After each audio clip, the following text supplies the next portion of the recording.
Manda un mensaje de WhatsApp, no sé si sea de él, pero me pareció importante para presentar a los maestros que se vienen a continuación.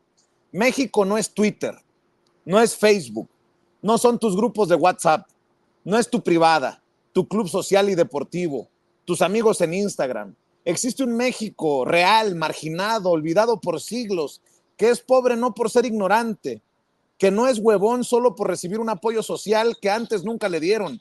Hay millones y millones de mexicanos que se parten el lomo de sol a sol y no les alcanza para salir adelante. A ellos, que son mayoría en este país tan desigual, la oposición no se cansó de insultarlos y humillarlos durante estos 6 años. Ignorantes, mantenidos, huevones, chairos, y al final les pidieron su voto para liberarlos del dictador, ese con el que se sienten identificados. Fue una paliza mayúscula. La oposición debe de reconstruirse, ser inteligente. Utilizaron las tácticas del miedo como si los mexicanos fueran estúpidos. Te quitarán tu casa, es atea, se van a robar tu afore, seremos Venezuela, son comunistas, cerrarán las iglesias. ¿Seguirán otros 6 años con la misma cantaleta? Perder por esta enorme diferencia debe de servirnos de lección. No es así como se debe de acercar a los votantes. A México le urge una oposición pensante, inteligente, empática. La división de poderes es necesaria, urgente. Tener los contrapesos necesarios en las cámaras es vital y sano para cualquier gobierno. Los partidos y dirigentes de oposición deben de contentarse a sí mismos. ¿Quién dio la peligrosa mayoría calificada en el Congreso a Morena? ¿Los ignorantes votantes o ellos en su inmensa soberbia? Gracias al querido Norman Pearl por compartir esto que me envía a través de WhatsApp, y con esto saludo a los maestros. Rafael Barajas, el Fisgón, uno de los mejores caricaturistas de México y cabeza del Instituto Nacional, el Instituto Nacional de Formación Política de Morena, y quien seguramente es uno de los hombres más felices en estos momentos en nuestro país. También llega el maestro Francisco Paco Cruz y el querido Jaime Hernández. Te saludo primero a ti, Fis. Mira, la sonrisa me confirma. Pues sí, estoy feliz. Yo creo que salieron las cosas incluso mejor de lo que esperábamos. Trabajamos para este resultado, pero no pensamos que se iba a conseguir. ¿Cómo ves? ¿Con qué reflexión empezamos en lo que yo llamaba una jornada histórica que nos lleva a una decisión histórica y a un pueblo que, híjole, que es el gran protagonista, ¿eh? Ah, no, por supuesto. Mira, yo sí quisiera hacer varios planteamientos de entrada. El más importante es que el movimiento de la Cuarta Transformación sigue siendo un movimiento en ascenso. Esto, perdón, pero no es cosa menor. Esto es muy difícil de conseguir y es muy difícil de sostener. Si tú revisas a lo largo de esta elección, el gran mérito de Claudia Sheinbaum fue no caer. De hecho, subió, remontó, siendo que empezó estando muy arriba. Bueno, esto es muy difícil de lograr. Y esto que está ocurriendo aquí en México a nivel de movimiento es un equivalente. Es decir, el movimiento no solamente no decayó, no solamente, y no solamente mantuvo el primer lugar, lo cual podría haberlo hecho con 28 millones de votos, algo así, sino que creció.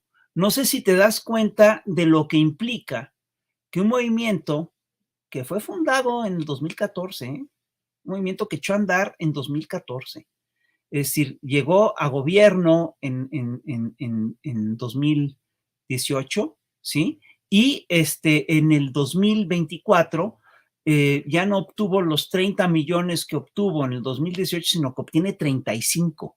Es una brutalidad. Y no sabes lo que implica, es decir, a mí me parece muy impresionante el logro, primero, de haber ganado Yucatán, lo cual es un logro muy importante, que es decir, que todo el sureste está ya con la Cuarta Transformación, toda una región del país está con la Cuarta Transformación, sino que el logro de haber conseguido la mayoría calificada en los congresos, a mí me parece que es verdaderamente extraordinario. Y sí nos va a permitir echar a andar varias reformas que son de fondo. Y lo que decía Ricardo Sevilla hace un ratito es totalmente cierto. Todo esto implica una crisis enorme de parte del viejo régimen, de parte de los voceros de este viejo régimen, y marca sin lugar a dudas el final del régimen bipartidista PRI-PAN que se estableció en la era neoliberal. Yo estoy convencido de que le va a tomar tiempo a esta oposición reestructurarse para hacer y llegar a ser una oposición sólida y seria. Es increíble cómo es que simplemente no entendieron lo que había pasado con el país, se aferraron a sus viejas recetas, a sus viejas lógicas, y pues el resultado está a la vista. Es increíble que Xóchitl Gálvez haya sacado menos del 30% de la votación. Yo quiero que veas que estamos hablando de que son el PRI, el PAN y el PRD unidos, ¿sí? Y no sacaron ni la mitad de los votos de Claudia. Es una derrota histórica para ellos. Y sí, como bien dices tú, se tienen que reestructurar, se tienen que repensar, tienen que tratar de entender a la nación, y lo mismo tiene que hacer el Movimiento de Regeneración Nacional. El Movimiento de Regeneración Nacional está obligado a repensarse, está obligado a cómo funcionar de aquí en adelante, y yo sí creo que está en una buena posición el Movimiento de Regeneración Nacional para esto. Yo aquí lo dejo. Bueno, para entrar, mi querido Fis, déjame saludar también al querido Francisco Paco Cruz, más de 47 años en el periodismo, y estoy seguro que coinciden que, bueno, así lo pienso yo, que es un México antes y después.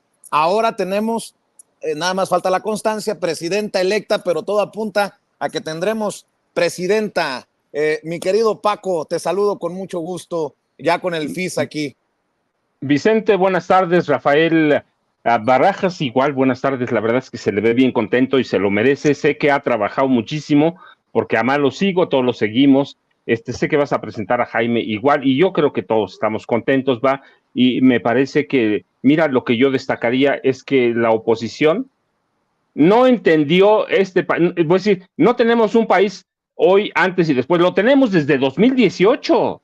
En 2018 rompimos con todo lo que había. Nosotros lo entendimos tanto que aquí estamos impulsando un periodismo de resistencia, un periodismo independiente, pero ellos no lo entendieron. Mira, si lo hubieran entendido, hoy es para que los dirigentes de los tres partidos hubieran renunciado ya. Entiendo que no es sencillo, pero ya debían tener en la mesa su carta de renuncia, es decir, el triunfo de Morena que nosotros anticipamos todos aquí. Es más holgado, tiene razón Rafael Barajas, más holgado de lo que parecía. Sí que el Fiscón lo retrata en su trabajo todos los días. Es mucho más holgado. Ellos no entendieron, quisieron construir un liderazgo en 2 días. López Obrador no se formó en un día, y además un político como el López Obrador no se da más que una vez cada 80, 70, 80 años. Sí, lo hemos dicho muchas veces, si hay un político carismático en este país, un político que sabe lo que está haciendo, que entiende al país, que entiende cómo funcionan las relaciones exteriores, mira, no ha tenido que salir para tener una presencia en América Latina, para tener una presencia en el mundo.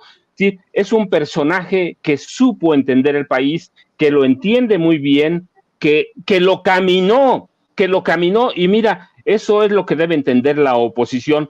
¿Cuántas veces vimos, por ejemplo, a Xóchitl Gálvez, que no es atribuible solo la derrota a ella, ya es la cara visible, pero cuántas veces la vimos dejando de hacer campaña, haciendo cuestiones cerradas, cuando es un país de 130 millones de habitantes, como lo dice Per Norman, está bien, Norman Per, como lo dice, es un país que no es Twitter, que no es TikTok, que no es Facebook, que no es Instagram, un país que tiene necesidades ahí afuera.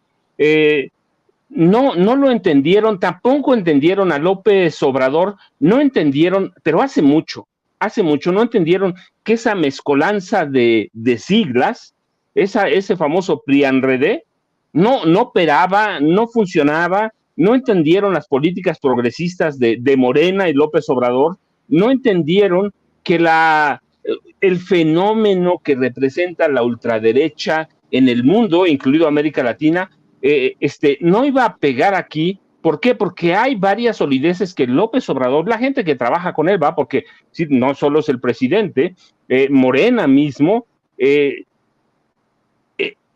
ayudaron a vacunarse contra estos fenómenos, y yo te decía, y esto ha permitido tener algo que no teníamos, mantener soberanía.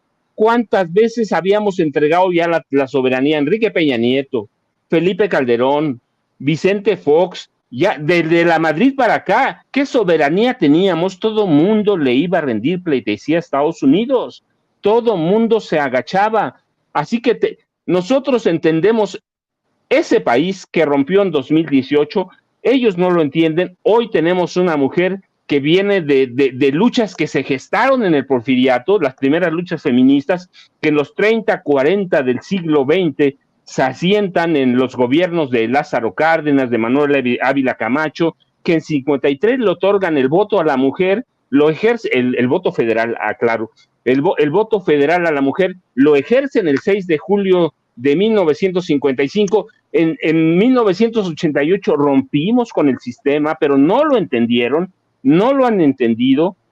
Entonces tenemos un país nuevo desde 2018, pero mira, esto va a servir, ¿por qué? Porque esos viejos comunicadores, puedes llamarle intelectuales, que todavía no entiendo qué es eso, pero puedes llamarle periodistas, puedes llamarle como tú quieras, ellos no entienden, ellos tienen que recomponerse o jubilarse. Nosotros tenemos claro que tenemos un nuevo país, que tenemos que entenderlo, que adaptarnos a él y seguir mucho el caminar como lo hizo Andrés Manuel López Obrador. La verdad es que yo estoy en mi parte contento porque yo no sé cuántos, un par de colonias, pero muchas casillas recorrí. Mira, la gente votando, y eso es democracia.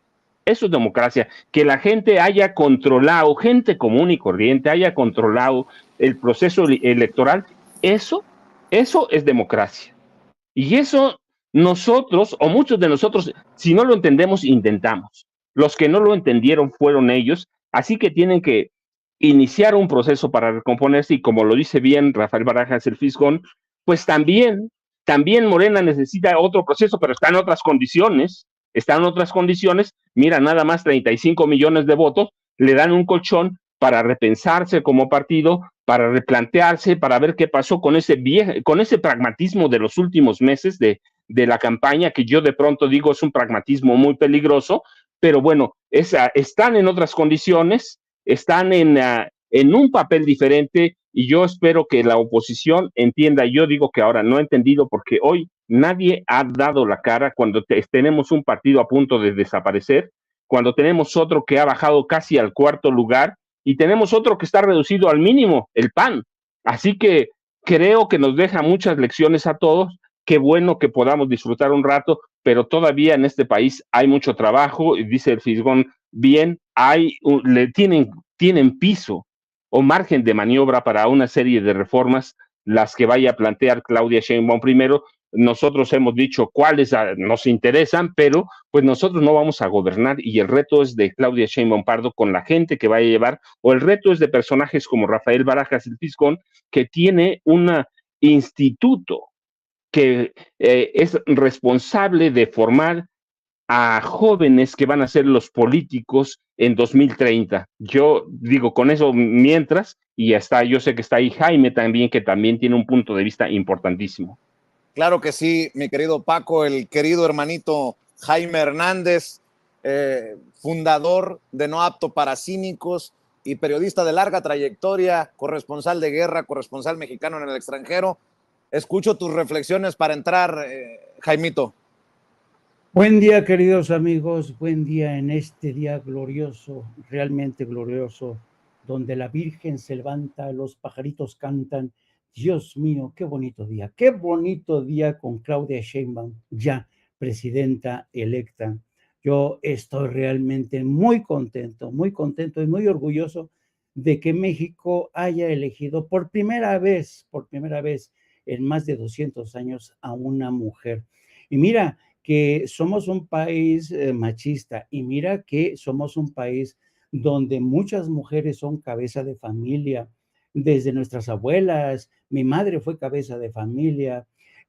Las mujeres realmente son esa fuerza formidable de la naturaleza, con una inteligencia, y yo no sé por qué no habían llegado antes las mujeres a gobernar México. Bueno, sí lo sé, pero me alegro, me congratulo porque ya finalmente todos hayamos sido testigos de excepción de este día.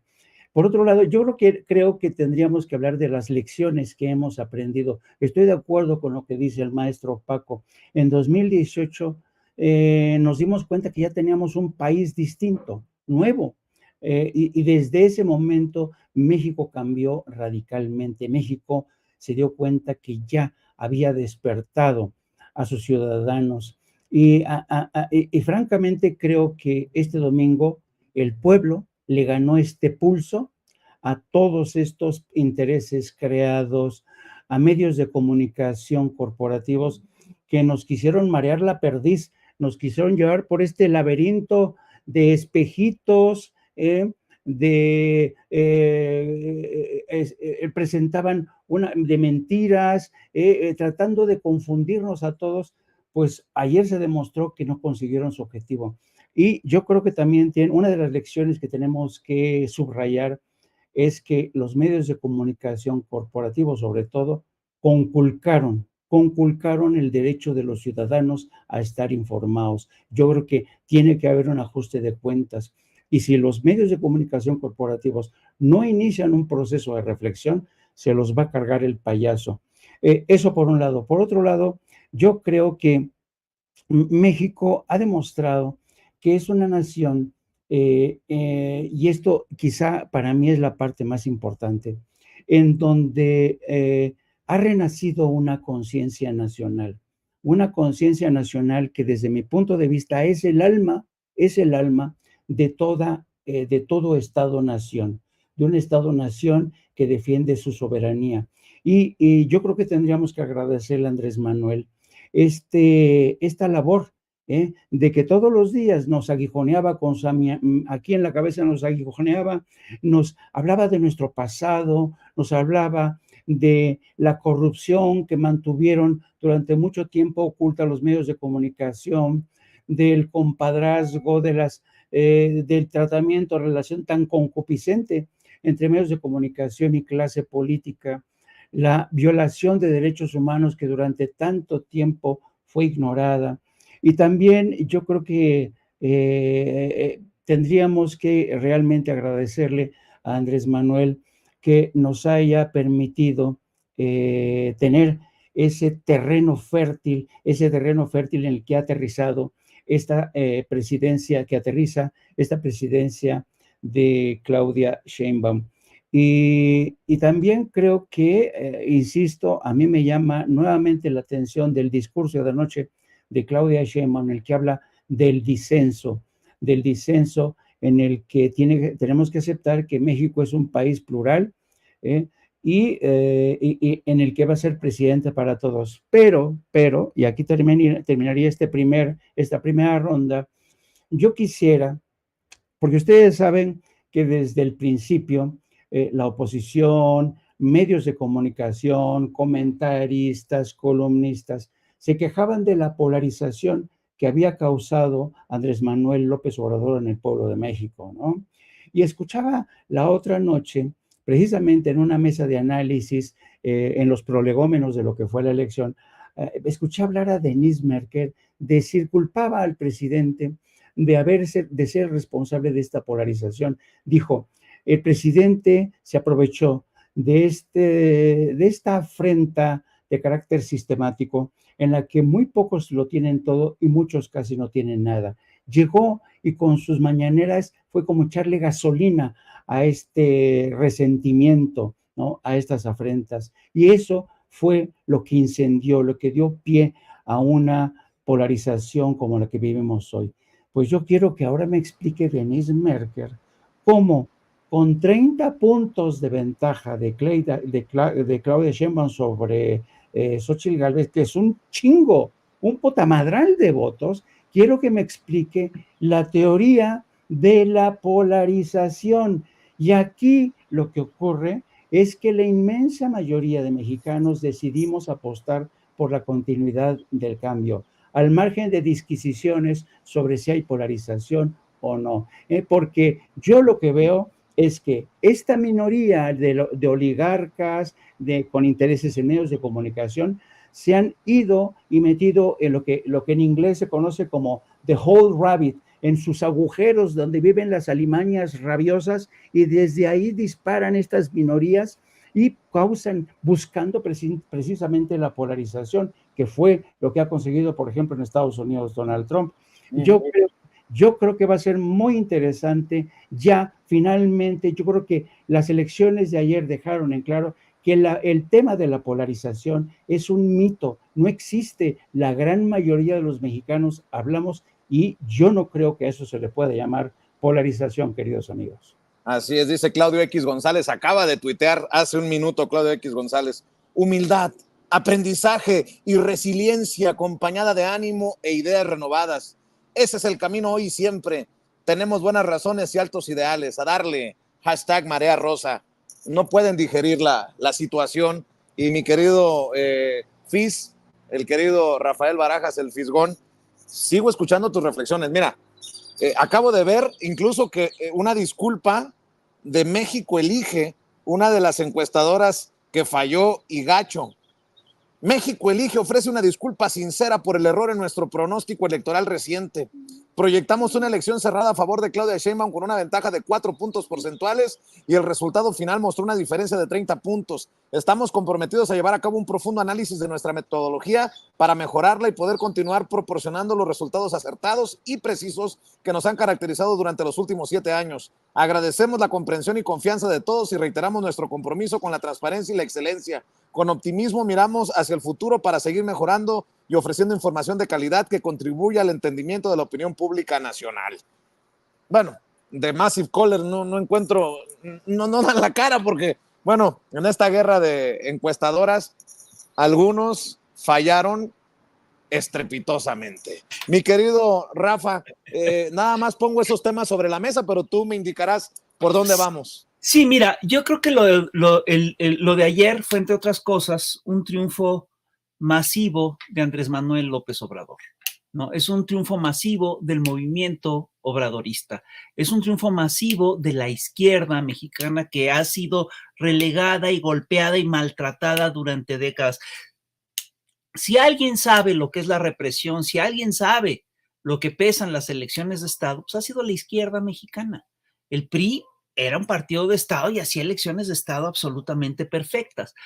Esto es un triunfo para el obradorismo, para la izquierda, para Claudia Sheinbaum, para Andrés, para el movimiento, para el movimiento popular, y es un enorme fracaso para la oligarquía mexicana, para Claudia X González, es un enorme fracaso para las encuestadoras que tanto fallaron, para Massive Caller, para todos estos actores. Es también, como lo habíamos dicho, un fracaso para los grandes intelectuales neoliberales que dejan ver que ya no están explicando lo que está pasando en el país.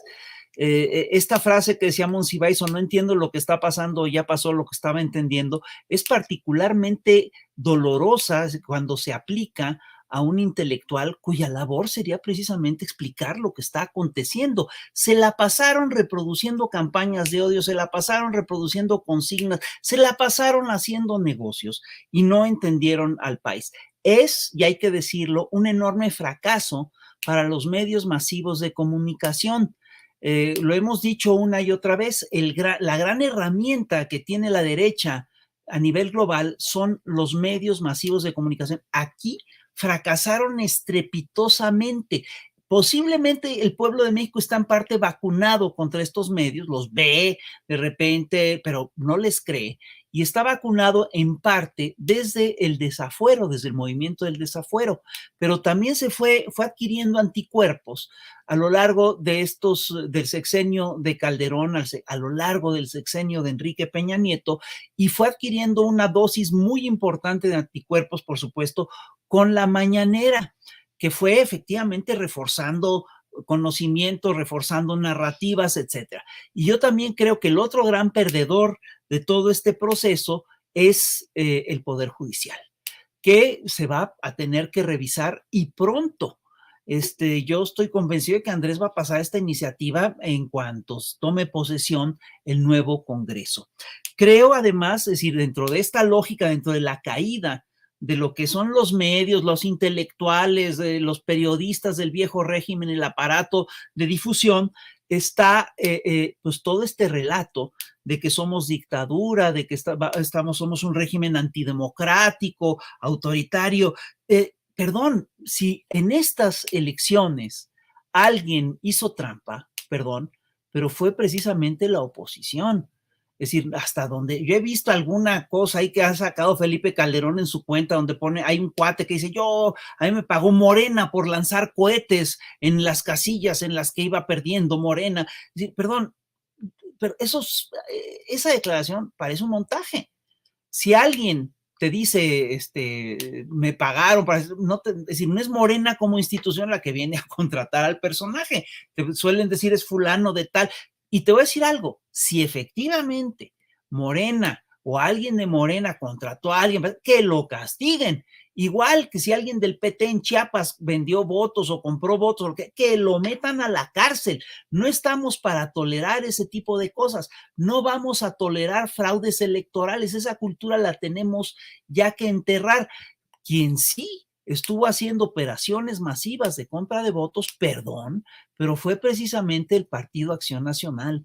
Yo te recuerdo simplemente que vimos, es decir, nosotros detectamos a nivel de calle que grupos de, que había grupos, digamos, de crimen pequeño, ¿sí? Que estaban haciéndola casi que de halcones a los grupos del PAN. ¿Quién rompía toda la propaganda de Clara Brugada en la Ciudad de México? Eran grupos de porros organizados, pero ni siquiera eso denunciamos. Fíjate el caso, hay un caso que es muy escandaloso. Hay dos casos que son muy escandalosos. Uno es el caso de Taboada, que defiende a una lideresa de la Merced, que fue detenida por narcomenudeo, ¿sí? Y la defiende como si fuera una persecución política. No es una persecución política. Estamos hablando de otro fenómeno. Y el otro es el caso de Taboada, de Mauricio Tabe, que tú recordarás que se filtró un audio en el que decía, dile a Garrido que baje 25 kilos y dile al Conejo que ya empiece a operar, que esos pensiles son unos mugrosos de la pensil salen baratos, no les ofrezcas más de 1,000 pesos, no les des más que 1,000 pesos y unas láminas cuando mucho. Y dice, pero dice en el video, en el audio, pon a operar al Conejo. Bueno, el Conejo resulta, fíjate qué casualidad, que la Procuraduría detiene a un narcomenudista, a un personaje por supuesta actividad de narcomenudeo, que ¿cómo crees que se apoda? Se apoda el Conejo, ¿no? ¿Y quién crees que lo sale? ¿Y qué crees que hace el Conejo cuando lo vienen a detener? Balea a los policías, hiere de bala a uno de los policías y a otro lo deja con una golpiza, ¿sí? Y quien viene a defender a este personaje es ni más ni menos que Mauricio Tabe. Y ahí está el video. Entonces, perdón. Es decir, yo sí creo que tenemos que revisar la actuación de esta oposición en estas elecciones, ¿sí? Y sí creo, además, que si algo, que todo este discurso de que si somos dictadura y que si estamos polarizados, etcétera, es un discurso que también ya se cayó a pedazos. Tú no puedes sostener este discurso de que AMLO polariza y llamar a una guerra de odio mediática, llamar al go negative. Eso no lo puedes hacer. Si tú estás llamando a una guerra de odio, estás llamando a la polarización de la sociedad. Y esto contrasta claramente con la actitud de Andrés Manuel López Obrador, que es al final de cuentas una actitud conciliadora, ¿sí? Y, perdón, hay una cosa que yo sí veo con toda claridad. Andrés Manuel tiene una aprobación del 80%. La votación de Claudia Sheinbaum, a favor de Claudia Sheinbaum, refrenda la aprobación que tiene Andrés Manuel López Obrador. Si esta elección fue un referéndum, Andrés lo ganó de calle. Y yo te voy a decir una cosa, yo en lo personal sí estoy muy agradecido con Andrés Manuel López Obrador. Es un hombre que le regresó la esperanza a este pueblo. Es un hombre que peleó por los más pobres, que sacó a más de 5 millones de la pobreza, que dobló el salario mínimo, que hizo elevarse los salarios generales. Es un señor que que está pensando en el país y no en hacer negocios. El señor se va a ir a su casa. Es decir, la oposición nos dijo durante años que Andrés iba a reelegir, que hacía todo eso para reelegirse. Andrés le va a dejar el gobierno a Claudia Sheinbaum, se va a ir a su casa, se va a retirar. Si algo tiene este señor, perdón, es mi eterno agradecimiento. Se ha portado como los grandes, un dirigente como este llega cada 100 años, y yo te tengo que confesar, estoy muy feliz con la llegada de Claudia Sheinbaum, pero a mí sí me duele que Andrés se vaya. Me parece que es un dirigente histórico y me parece que es un hombre que le ha hecho mucho bien a los mexicanos. Yo aquí lo dejaría. Mi querido Paco, guíame, maestro. Seguimos con los comentarios, las opiniones, las reflexiones.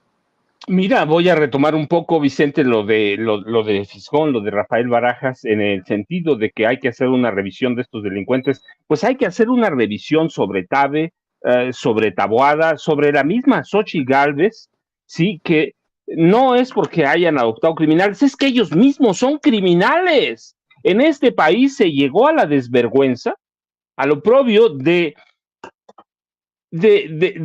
meter o imponer como candidatos a verdaderos delincuentes. Y la prensa vieja, quiero decir, los intelectuales, todos los apoyaron. Yo sé que habíamos tenido en el pasado criminales en el gobierno, Arturo Durazo Moreno, Carlos Salinas de Gortari, pero ahora esa prensa perdonó sabiéndolo todo, fuera de control del gobierno. Antes lo hacían, ¿por qué? Porque estaba esa prensa controlada por el presidente de la República, por el ejército, por gobernación, pero hoy no está controlada por nadie. Y es impresionante, verdaderamente, que hayan aceptado o no hayan criticado, hayan protegido, o lo que hayan hecho, para que el PAN, para que el PRI, para que el PRD impusieran a criminales, a delincuentes como candidatos. Sí, Xochitl Gálvez sofisticó la triangulación de recursos para lavar dinero. Mauricio Tabe llegó a amenazar a través de su abogado, Gabriel Regino, a los periodistas que se atrevieran a llamarlo lo que es, un capo, jefe de un cártel inmobiliario, una organización, un grupo de crimen organizado que se ha hecho de más de 7,000 millones de pesos. Entonces, sí, tenían candidatos criminales y esa vieja prensa cayó. Y estos tipos amenazaron. Hay que hacer una revisión de todo. Por un lado, y luego, mira, yo retomaría algunas partes, una que me interesa mucho en el tercer debate de presidencial de Claudia Sheinbaum, cuando habla del 2 de octubre. Yo creo que no solo el 2 de octubre resuena en la memoria, sino todos los crímenes históricos de este país. Y por eso fuimos a votar en 2018. Y por eso salimos a votar ayer. La masacre de la Plaza de las Tres Culturas el 2 de octubre de 68 ha pasado a la historia como un crimen de lesa humanidad y no debemos olvidarlo. Sé que Claudia no va a ser porque lo dijo y necesitamos hacer una revisión de ese pasado. 72 masacres en el gobierno de Calderón. Peña nos debe a Ayotzinapa. Así que tenemos todavía que hacer una revisión de ese pasado y a mí es esa que termine esa aceptar esas reglas de juego que tienen que tiene la vieja prensa, que tiene un sector del empresariado que callan encubridoramente, amparados en viejos valores no escritos de protección grupal. Y yo voté ayer por todo eso, como voté en 2018 por Andrés Manuel López Obrador, por hacer una revisión de eso que tanto ha dañado a este país. Y tenía razón Rafael Barajas cuando dice, algo nos devolvió López Obrador. No, nos devolvió no solo la esperanza, nos devolvió el orgullo nacional, nos devolvió esas clases de civismo que teníamos antes todos los días en la mañanera. Así que hoy tenemos otra tarea, pero también el gobierno nuevo, a partir del próximo 1 de octubre, tiene otra tarea. A mí me da mucho gusto porque lo que dijo Claudia Sheinbaum en el último de los 3 debates, la verdad es que me devolvió a todo ese pasado, que viví una parte de niño, otra parte como adulto, profesional, como reportero, regresar y hacer una revisión de todo eso. Y ella es hija de todo eso. Y en 2030 vamos a tener candidatos que no conocieron eso, pero que tienen que hacer una revisión de todo eso. Así que lo que pasó ayer, la verdad es que es otra cosa, pero para mí es la continuación de 2018 reforzado con 35 millones de votos, que eso debe de decirle algo también a Morena. Sé que a Rafael se lo dice, sé que el Fisgón, porque su trabajo lo retrata a diario, sé que Jaime también, y sé que tenemos que hacer algo, y esto es lo que me da esperanza de lo que va a pasar en los próximos 6 años, Vicente. Así es, vamos a cerrar con tus comentarios, tus opiniones, querido Jaime. Mira, yo quería regresar al tema de Claudia X González. Yo creo que este es un tema que tiene que analizarse aparte, porque Claudia X González se cuece aparte.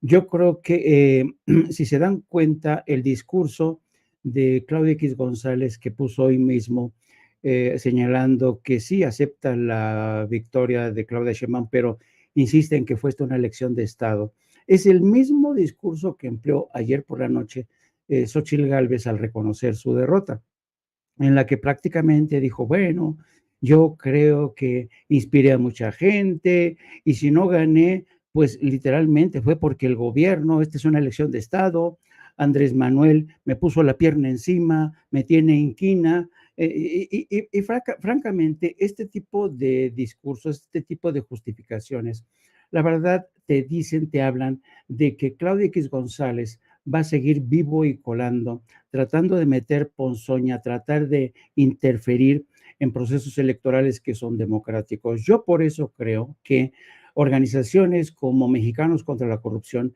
que yo estoy convencido son agencias indirectas del gobierno de Estados Unidos, tienen que ser reguladas, tiene que legislarse la actuación de este tipo de organizaciones, porque son agencias extranjeras. O sea, tendrán, porque realmente que Estados Unidos invierta en este tipo de organizaciones, que por cierto, ya en algunos lados, en lugar de decirles ONG, ONG, les dicen PONG, y PONG por pseudo organizaciones no gubernamentales. Entonces, estas ONG que han terminado por convertirse en PONG realmente son muy perniciosas, ¿no? Y luego también porque a este tipo de discurso y estrategia que ha impulsado Claudia X González se suman intelectuales adláteres como Denise Dresser, ¿no? Que es interesante, es fascinante. Por ejemplo, Denise Dresser decía en el curso de las últimas horas que después de que ella o muchos como ella lucharon durante mucho tiempo para quitarle las cadenas a los mexicanos y que los libraron de un sistema de partido único, pues ahora en esta votación millones de mexicanos volvieron a ponerse las cadenas porque todo parece indicar que México regresa al esquema de un partido único. Y adivina qué, este relato ya se lo compró el Washington Post. El Washington Post está titulando su nota de hoy de que México parece encaminarse otra vez a una nación, a un estado de partido único. Y adivina quién es la persona a la que entrevistó. Pues sí, no se equivocan, Denise Dresser. Por tanto, yo creo que sí. Mira, independientemente de si el pueblo de México, que es muy chingón, la verdad, es muy, muy chingón, con todos y este tipo de triquiñuelas, de mañas, de intervencionismos, injerencias, se la pelaron, porque el pueblo de México es sabio, tiene algo que se llama sentido común, bendito sentido común del pueblo de México. Pero aún así, esta gente va a seguir, no va a aceptar este veredicto de la mayoría, van a insistir en que México se está extraviando, que se va a convertir en una dictadura, que vamos a regresar al sistema de partido único, porque así conviene a este grupo de gentes, intereses corporativos muy poderosos, pero también allende la frontera hacia el norte, donde desde hace mucho tiempo están convencidos que el viejo concepto de Estado-nación con fronteras es ya una bagatela, ya no funciona. Los neoconservadores en Estados Unidos están convencidos que las fronteras ya no existen. Los estados-nación que se nutren de conciencia nacional se han difuminado, ya no existen, ya no van a respetar fronteras. Por eso, este continuo embate a través de organizaciones como Mexicanos contra la Corrupción, de intelectuales al servicio por activa o pasiva de estos intereses corporativos, hay que estar muy vigilantes y se tiene que regular más la presencia de este tipo de organizaciones en México. Mi querido Jaime, aprovechemos para invitar a la audiencia a tu programa, a No Apto para Cínicos, en tu canal de YouTube y a tus trincheras en las redes sociales, por favor. Querido Vicente, muchas gracias como siempre por tu generosidad. Y pues sí, nos vemos ya dentro de una hora en No Apto para Cínicos. Vamos a hablar largo y tendido precisamente sobre las múltiples lecciones que nos ha dejado esta elección y me da un enorme gusto como siempre coincidir con el FIS. Le mando un abrazo, lo mismo que a mi queridísimo Paco. Un abrazo a los tres, queridos amigos. Gracias, Jaime. También invito a que sigan buscando los dos más recientes libros del maestro Francisco Paco Cruz, Las Damas del Poder, y García Luna, El Señor de la Muerte, y obviamente que te apoyen en redes sociales, Paco, porque veo que también le has entrado con todo a las redes y has hecho enojar a muchos. Ya lo veo, mi querido Paco. Vicente, es una fecha histórica y había que estar presente un poquito en las redes. ¿Por qué? Porque vale la pena, porque va a mantener y a reforzar el cambio que necesitaba este país. Por eso estaba, pero yo ya sabes, primero te mando un abrazo, Jaime igual, Rafael Barajas, que siempre aprendo mucho con él, les dejo un abrazo y yo ya sabes, @Paco Cruz Jiménez en X, antes Twitter, Francisco Cruz Jiménez en Facebook y Vicente, esto va a dar todavía mucho, así que mañana nos vemos aquí o ahí estoy pendiente por cualquier cosa. Claro que sí, muchas gracias, Paco. Y querido Fis, yo voy a invitar a la audiencia de Sin Censura que siga tus cartones, que te siga también en Twitter, en X, y que esté al pendiente de los esfuerzos que se hacen en el Instituto Nacional de Formación Política de Morena, Fis. Pues yo quiero decirles que es un honor estar aquí contigo, con Jaime, con Paco. Yo aprendo muchísimo de ustedes y creo que estamos viviendo un momento fantástico a nivel nacional porque lo que estamos viendo es un movimiento en constante crecimiento. Y esto, en el largo plazo, no es cualquier cosa lo que estamos presenciando. Entonces hay que reforzar el esfuerzo. Y yo quiero simplemente señalar una cosa que me parece estratégica. Es el momento en el que el Movimiento de Regeneración Nacional puede y debe avanzar. Ahorita es cuando se tiene que empujar toda una serie de iniciativas que sean profundas y que nos permitan efectivamente cambiar a la nación. Cambiar el aparato judicial, ver qué podemos hacer en materia de reforma electoral, necesitamos cambiar toda una serie de estructuras, de instituciones, que eran las instituciones del neoliberalismo, ¿sí? Del PRI, del aparato de Estado todavía, del partido de Estado todavía, ¿sí? Y yo coincido en que a la oposición va a tomar tiempo reponerse. Coincido precisamente en que les va a costar mucho trabajo, primero, entender qué es lo que les pasó, luego encontrar su propia ruta. Pero yo sí creo que es el momento en el que los mexicanos debemos decir qué nación queremos. Y sí, empezar por el sistema de justicia, como bien lo dijo hoy en la mañanera Andrés Manuel López Obrador. Pero también habrá que hacerlo con los medios, ¿eh? Así es. @Fisgón Monero en la X, antes Twitter. Mi querido Fis, mi querido Paco, mi querido Jaime, mi agradecimiento eterno y aquí estamos dando la batalla, seguimos dando la batalla. Gracias. Abrazo a todos. Gracias, buenas tardes. Y bueno,